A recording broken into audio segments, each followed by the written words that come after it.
City தாம் அதிகம் எழுதவில்லை என்றே சொல்லுவார். புத்தக வடிவில் வந்திருப்பது கொஞ்சம்தான். இவருடைய இலக்கிய கட்டுரைகள் பல இன்னும் புத்தகமாக தொகுக்கப்படவில்லை. வெளிவந்த நூல்கள் இலக்கிய ஆராய்ச்சி என்று பார்த்தால் கண்ணனின் கவி கூப்பா ராஜகோபாலனுடன் இணைந்து எழுதியது.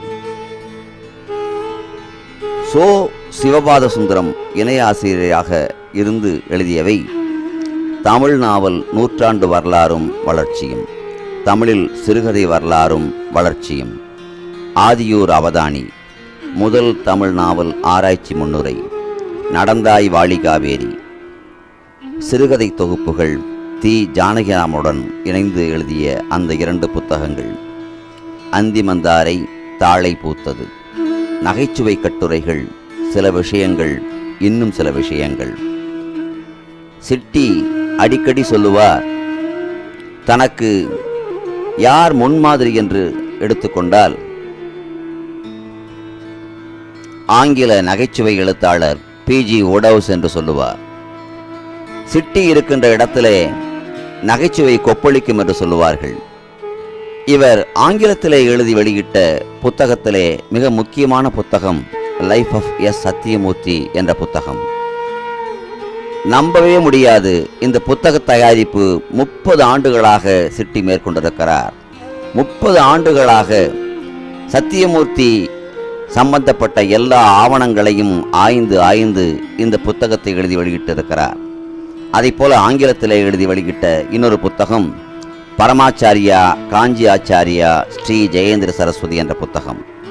அதே போல ஆங்கிலத்திலிருந்து சில முக்கியமான புத்தகங்களை இவர் தமிழிலே மொழிபெயர்த்திருக்கிறார். Professor A Nilakanta Sastri history and culture of the Tamil என்ற புத்தகத்தை தமிழர் பண்பாடும் வரலாறும் என்று மொழிபெயர்த்திருக்கிறார். Lester Brown's seeds of change என்ற புத்தகத்தை அறிவின் அறுவடை என்று சிட்டி மொழிபெயர்த்திருக்கிறார். The tribal world of Verrier Elwin என்ற ஆங்கில புத்தகத்தை எல்வின் கண்ட பழங்குடிகள் என்று சிட்டி மொழிபெயர்த்திருக்கிறார்.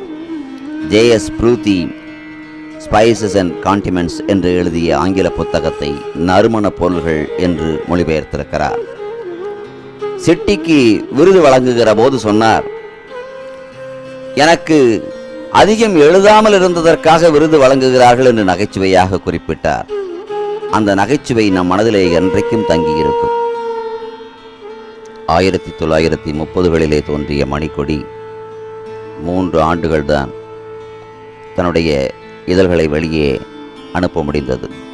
அதற்கு பிறகு சீசு செல்லப்பா அவர்கள் எழுத்து என்று அந்த பாரம்பரியத்தை தொடர்வதற்காக மற்றொரு இதழ் நடத்தி, அந்த இதழ் காரணமாகவும் பலவேறு விதமான இவர்களுடைய வீரிய முயற்சியின் விளைவாகவும் நவீன தமிழ் இலக்கியம் ஆள்போல் தழைத்து இந்த 75 ஆண்டுகளிலே மிக பரவலாக எல்லோரிடமும் சென்றடைவதற்கு காரணகர்த்தாவாக இருந்த சிட்டியினுடைய மறைவு, அந்த வெற்றிடம் யாராலும் இட்டு நிரப்ப முடியாதுதான்.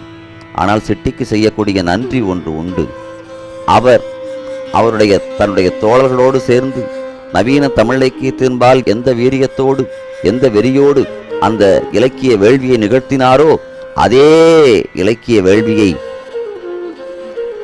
வியாபார நோக்கில்லாமல் இந்த எழுத்து வேள்வியை இப்போது எழுதி கொண்டிருக்கக்கூடிய எழுத்தாளர்களும் குறிப்பாக இளைஞர்களும் எதிர்காலத்திலே ஆற்றுவார்கள் என்பதுதான் நம்முடைய கனவாகவும் நம்பிக்கையாகவும் இருக்கிறது.